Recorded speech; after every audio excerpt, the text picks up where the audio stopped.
ನಮ್ಮ ಸ್ನೇಹಿತರು ತೆಗೆದಿರ್ತಕ್ಕಂಥ ರಮೇಶ್ ರೆಡ್ಡಿಯವರು 45 ಸಿನಿಮಾ ಹೆಸರಾಂತ ನಟರಿದ್ದಾರೆ.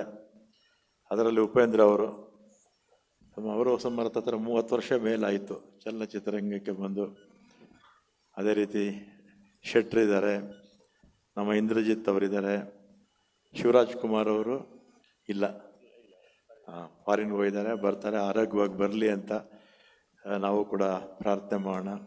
ನಮ್ಮ ಡೈರೆಕ್ಟ್ರು ಅರ್ಜುನ್ ಅವರು, ಮತ್ತು ಯಾರೇ ನಿರ್ಮಾಪಕರು ರಮೇಶ್ ರೆಡ್ಡಿ ಅವರು ಚಲನಚಿತ್ರ ತೆಗೆದಂಥ ಸಂದರ್ಭದಲ್ಲಿ ಒಳ್ಳೆ ಚಲನಚಿತ್ರ ತೆಗಿಬೇಕು ಅಂತ ಆಸೆನೂ ಇರುತ್ತೆ, ಜೊತೆಯಲ್ಲಿ ಲಾಭನೂ ಆಗಬೇಕು ಅಲ್ವಾ. ಆ ದಿಕ್ಕಲ್ಲಿ ನಮ್ಮ ಡೈರೆಕ್ಟ್ರು ಮತ್ತು ಆ್ಯಕ್ಟ್ರುಗಳು ಎಲ್ಲರೂ ಕೂಡ ಅವರವರ ಶಕ್ತಿ ಮೀರಿ ತಾವು ನಟನೆ ಮಾಡಿರ್ತೀರ. ಮತ್ತು ಈ ಚಲನಚಿತ್ರ ಮಾಡುವಂಥ ಸಂದರ್ಭದಲ್ಲಿ ಉಪೇಂದ್ರ ಅಂತ ಹಿರಿಯ ನಾಯಕರು ನಿಮ್ಗೆ ಅನೇಕ ಸಲಹೆಗಳನ್ನೆಲ್ಲ ಕೊಟ್ಟಿರ್ತಾರೆ.